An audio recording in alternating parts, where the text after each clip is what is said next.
Success is not achieved by winning all the time. Real success comes when we rise after we fall. Some mountains are higher than others, some roads steeper than the next. There are hardships and setbacks, but you cannot let them stop you. Even on the steepest road, you must not turn back. Muhammad Ali.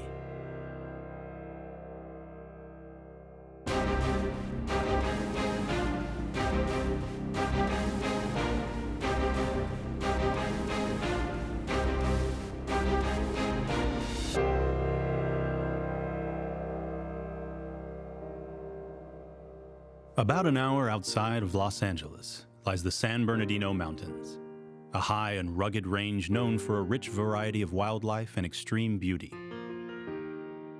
But at its base lies the namesake city, which has a reputation all its own.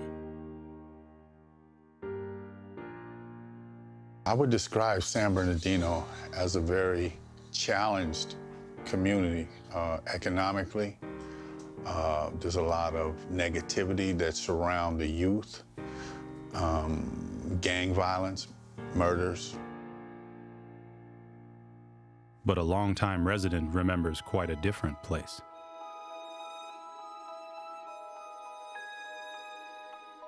I had the privilege of growing up in San Bernardino.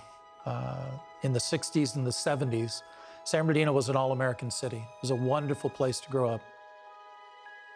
The area was covered with orange groves. We used to hang out in the orange groves and go, exploring, and there was a lot of kind of space to go, spread your wings if you were a kid. We had Norton Air Force Base was right there. We had Kaiser Steel, and so people had jobs and money. They were able to buy homes for their families. They worked together. And then all of a sudden, the base closed.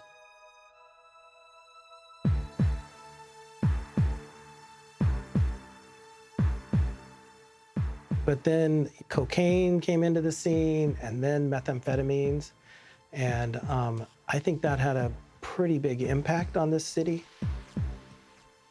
I wouldn't say all the kids are from troubled environments, because some of our kids have a great family system, and people do the best they can, but the environment around us is troubling. You can drive from neighborhood to neighborhood and see the devastation of poverty, of trauma, and abuse. There are people who are doing great work because you can see some of the changes, but they're superficial. It has to be a conscious effort that says, block by block, neighborhood by neighborhood, that everybody there is worth saving, and we cannot afford to check people off our list and say that someone else should do it. And Project Fighting Chance is doing her part. I think the city needs someone to come in and kick butt and take names. My name is Ian Franklin. My role at Project Fighting Chance, I'm the founder. I consider myself the visionary. I'm the CEO, president of the organization, as well as the head boxing coach for the youth amateur boxing program.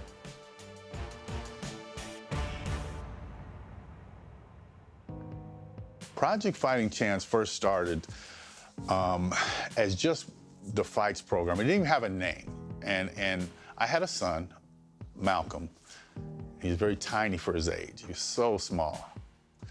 And he's picked on a lot. When I would come home from being bullied, I would be like, man, Dad, can you teach me how to box? Teach me how to box, teach me how to box. I'm just getting picked on and I don't feel good about myself, and I just wanted to learn how to defend myself. So I went and purchased a bag, a couple pair of gloves, and we set up the garage like a gym. Every time I hit a bag, I was just thinking about the people who would bully me.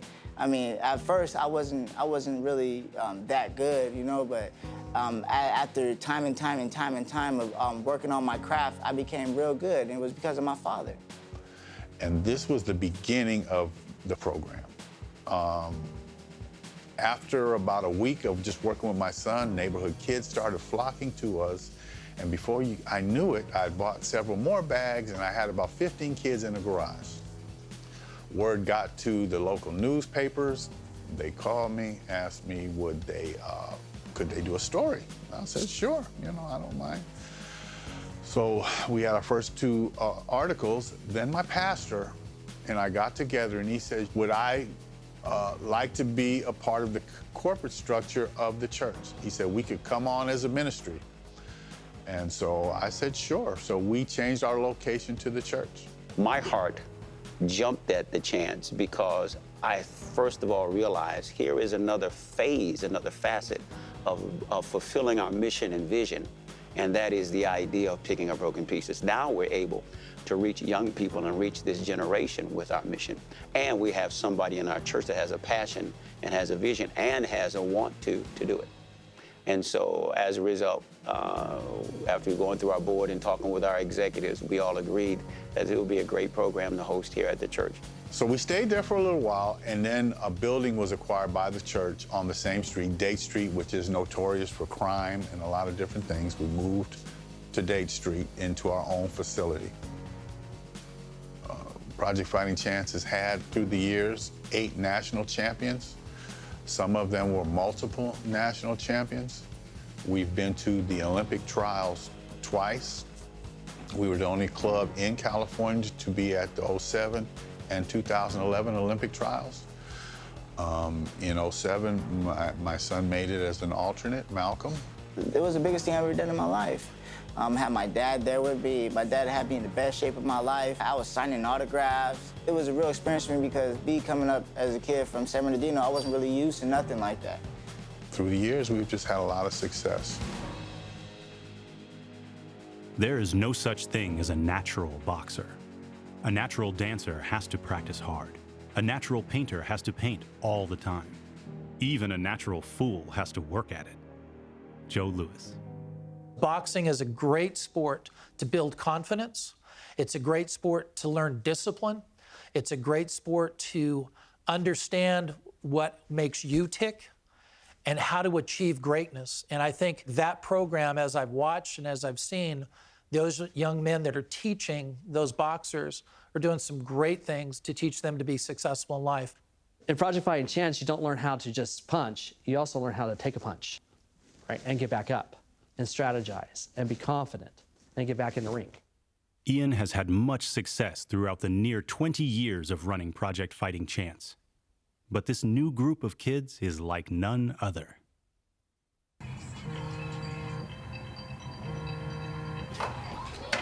The Country Crunch? Kenny's the little one, and he's the shorter one, and he was my softer son. They picked on him a lot, and he would cry, and he was very to himself, very shy, very quiet before boxing. Now I see him, he walks differently. He talks differently, you know, he knows what he wants now, and he just goes after it. His is a story of just continuing to work and work and work. Kenny knows he's cool. He knows that he has some swag about him, and I believe it's intimidating to other boys who don't have it. I see this kid becoming a De La Hoya-like fighter. He's very into how he looks and his appearance, and, you know, I ain't mad at him. He has got that look that is like, you know, is he a model? So I don't know if they get caught up looking at his hair and not paying attention to his jab. All my athletes, I end up giving them a nickname that's appropriate. Some is right away, others I gotta wait and kind of see, because he wasn't Killer Kenny immediately. When I first seen that Kenny was emerging as a talented athlete, it was in the Silver Gloves tournament. And the Silver Gloves is similar to the Golden Gloves, but for little kids from 16 down. This kid, first nationals, and he just wiped through the competition, and he faced a kid named Marcus Luther from Washington, D.C. We lost a very close decision, which I wasn't fond of the result, but he showed a lot of heart. He looked at me, and then he gave the kid a hug, and he handled it really well until he got out into his mother's arms, and then he kind of lost it.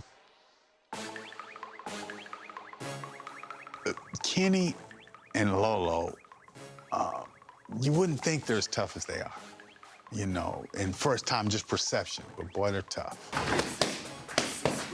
Lolo is a very artistic boxer. He's got great footwork because when I got him, he was just a banger, tough kid. He would get in there and just mix it up, but he started stretching out and getting these long arms, and he's light on his feet. Step around, step around. So we changed his style to like an Ali type footwork, using the jab, and he does it really well. He's got good vision. So the name's Silky Smooth, and that's what I call him. You know, when he is hitting on all cylinders, he's artistic to watch, like a ballet dancer, you know. I always pushed him to work harder than everybody in the gym. You know, that's just the way we attack things. Lolo's interesting. As a young man, he's quiet, he's unassuming. Lolo, I think he's the gentleman of the bunch. Lolo is a very shy young man. If you put Lolo behind the mic, you're hoping that you get at least 5 good words out of him. So he does all his speaking in the ring, and his gloves do all the talking. Lolo's first time he had a fight, he was 8 years old, and I had already been working with him, throwing combinations and having him doing push-ups, and you know, and I seen that he was afraid of this kid next door, which was a year older than him, you know, and I'm a real competitive guy, so I had to let him know that, you know, son, you can defend yourself, and I don't think you'll have a problem with that kid next door, you know, and so long story short, they ended up having a fight, him and the kid next door, and he dropped the kid, you know, and I had to pick the kid up off the ground when I seen it, you know, and that was the first time I realized that he's gonna be something to be reckoned with. I didn't know that his dad remembered me from a long time ago prior to that, that I had a bunch of little fighters like I do now. They were tough, and I would take them from gym to gym. He was at a gym downtown San Bernardino as an athlete, and he said he seen my fighters, and when he watched them, he said that's when he knew his son was gonna be a champion. I'm just happy to have Lolo in the boxing gym, and all my boys in the boxing gym and not in the streets, you know, doing something positive. He came by with Lolo and his other 2 brothers and said he liked the setup we were doing. So started working with them for a while, but we had a little miscommunication.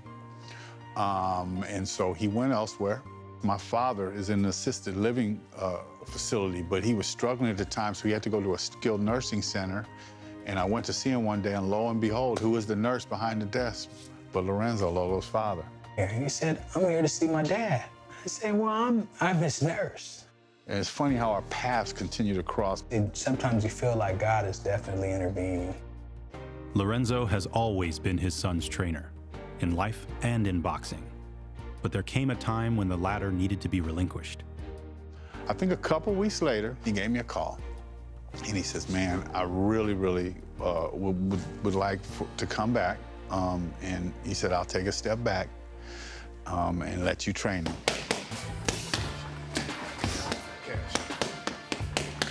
I think that's why I stepped back. I worked with him so much, and I knew I was going to get to a point where I needed somebody with a little bit more experience, or a lot more experience. And that's where Ian came in the picture. I taught my sons all how to fight. They all know how to fight before they met Ian, you know. And what Ian did was he was like the Phil Jackson. He put the system in place. Good job, good job. Deep breaths, deep breaths. Remember, when you shell up, I want you to roll, shoot, and get out of there, or pivot and get out of there. What's even more amazing about this story, Lolo and I have the exact same birthday.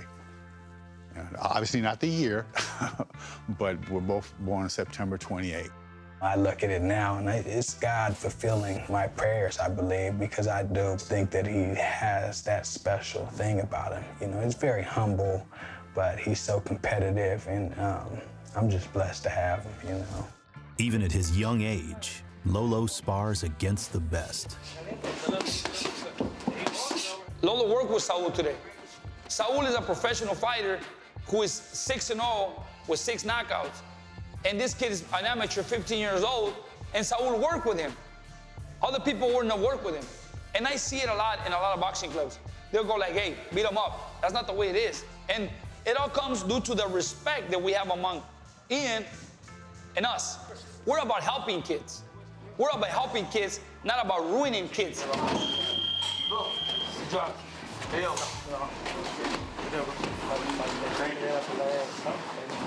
You know, from a, I'll say a mother perspective, Killer and Terry, those Terrible Terry, I get the names, but inside I'm like, oh, Lord. Terrible Terry he's a character. He's not shy about what he knows what to do when he gets in the ring. Even when he speaks, he's not shy about it. Look at my hands.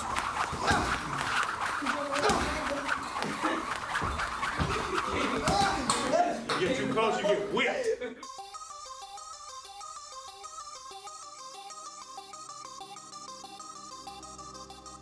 Everybody in the boxing community in Southern California, they all know him as Terrible Terry.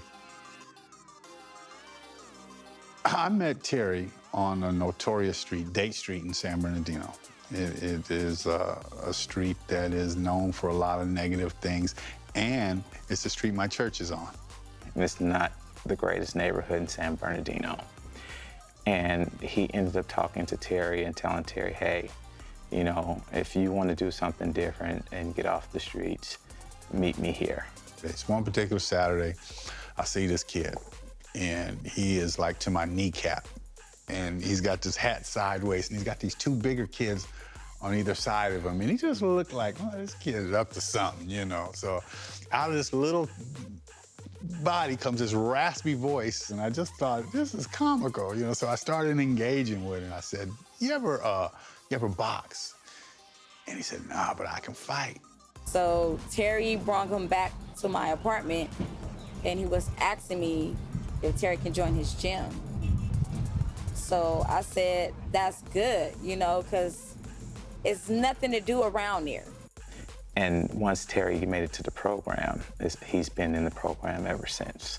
I remember seeing, wow, this kid is kind of natural. Everything I show him, he picks up right away. He kept saying, when am I sparring? When am I sparring? And I said, okay, you're gonna spar. And he was so excited, so I got him his mouthpiece, and we put him in there, and he literally stopped 3 kids in a row. And it was like a kid couldn't even finish a round. So I pulled him out, and I said, oh, you did good, go hit him back. You know, we gotta get somebody tough that can deal with you.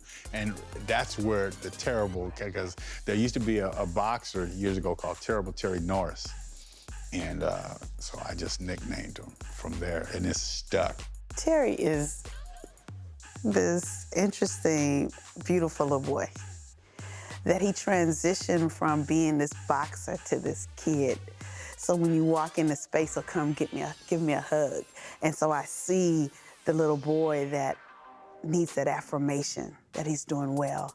But then when you see him box, it switches. He transcends to that little boy to this warrior mindset, which I love about Terry. Without a question, Terrible Terry has that name because he's a competitor. He knows how to handle himself, you know, in the ring. I think he has a reputation. I think people know that he's going to bring it. But Project Fighting Chance isn't just about the gym. It's a support system for the kids. Whether they need a ride or help with academics, Ian and his team are always there. Ian Franklin, he's awesome. He's amazing. He's worked well with all my kids. You know, he's always helping, you know, because, of course, you know, I'm a single mother and, you know, me and their dad co-parent, but if we're both working and we're busy, he always is there to pick them up. Really, he see Coach N as a role model and an uncle. Getting Terry to the gym is a little challenging, but we make it happen. You know, he has a big family, and Moms has a lot of responsibilities in making sure kids are being fed and whatnot. You know, we take that load off of her, but we make sure that he gets to practice, gets home. We have a thing now called Books Before Hooks, and we make sure they get their homework done. Ian requires that his elite athletes follow a strict plan every Monday, Wednesday, and Friday after school, including sprints, shadow boxing, 6 or 7 rounds on the heavy bag, jump rope, sit-ups, and that's just for starters. Repetition is the mother of all learning, so we do a lot of things over and over and over until it's second nature. On our end, we had to figure out a way to fight to raise the funds and put together, you know, enough money so that we can get the kids not only there, they can eat, we can get chaperones there, they can be safe. The path to gold is fraught with obstacles beyond boxing. To get these kids to the tournament, money is always an issue. But nothing will put a damper on their enthusiasm. Yeah, I'm going to be going to Charleston, West Virginia, knowing that I'm going to be competing against the best from all over. My son, you know, competing with the best, it's just, overall, it's a great feeling. I'm going to be going to West Virginia. It's really exciting because I haven't been on a plane to go for a boxing tournament before, so it's my first time. I know that it's going to be really fun because it's my first time going on a plane, and there's going to be some really good kids, but I feel like I'm going to come on to represent SB Strong. My feelings are they're great. They're I can't even explain. That's how great it is. All 3 of these boys, they work very hard. This is gonna be my son's second national tournament. We went to Kansas City back in February. He made it all the way to the finals, ranked number 2 in the country. And now he's getting ready to do it all over again. Going out there with 4 kids, my little daughter's coming with us. We're on the red eye. We have 2 layovers, so in the middle of the night with 4 tired kids, it's gonna be interesting. When they're on the road and preparing for these competitions and things like that, he's still working with them. And I know that takes a lot, you know, out of him. And sometimes he's a little under the weather, but he never uses that as an excuse for, you know, why he can't do what is expected and be there for the boys, you know, as their coach. These kids right now are getting ready to face the toughest kids in the country, and we feel like we got the best. Everybody that I'm taking out there, I think, is gonna win. And so we're not just happy to be there. Young boxers fight their way up to the Junior Olympics by competing on the local, regional, and national level. If the young people from Project Fighting Chance come back with a gold, bronze, silver medal, just again, you know, the name, a fighting chance, it just, by the nature of where San Bernardino is and where it's going, it's just an example of what can be done, and we just got to keep pushing. To show their support, Project Fighting Chance and San Bernardino residents threw a send-off party for the boys. Now that these kids are going to be nationally ranked, in order to keep their rankings, we have to keep them flying across the nation to these tournaments. Lord God, we thank you for the support of our community. Lord God, let these young men go out here and represent San Bernardino strong as we come back with Junior Olympic national titles. And we just thank you in Jesus' name, amen. I am extremely confident in everybody except Terry. Terry is a very, very talented kid. About 12 days before we had to leave, I get a call from Precious's mom saying, "We're in the hospital, Coach." I said, "What's going on?" He hurt his foot, he fell off a slide. She says, "Terry's got a hairline fracture." So I said, "Okay, what did they say to do? What did the doctor say?" She said he should be able to walk on it in 4 days. Yeah, he wasn't even able to walk. And I said, "I'll pick him up on day 5 and see."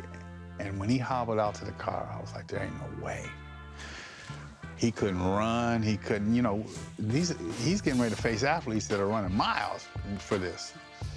And so I told Precious, I said, because I knew he was really so looking forward. This was his first plane trip, so I said, I'm gonna take him regardless. But it's gonna be a game time decision if he can fight. Oh, I came off the slide and I landed on this part, but it's good now, so it's feeling great. I'm looking forward to coming back with belts, all three of us. Coming back in 8 days.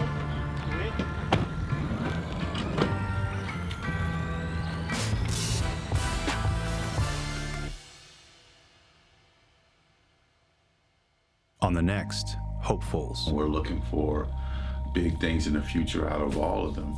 Not only the Olympics, maybe a professional career. That's what they all say they want.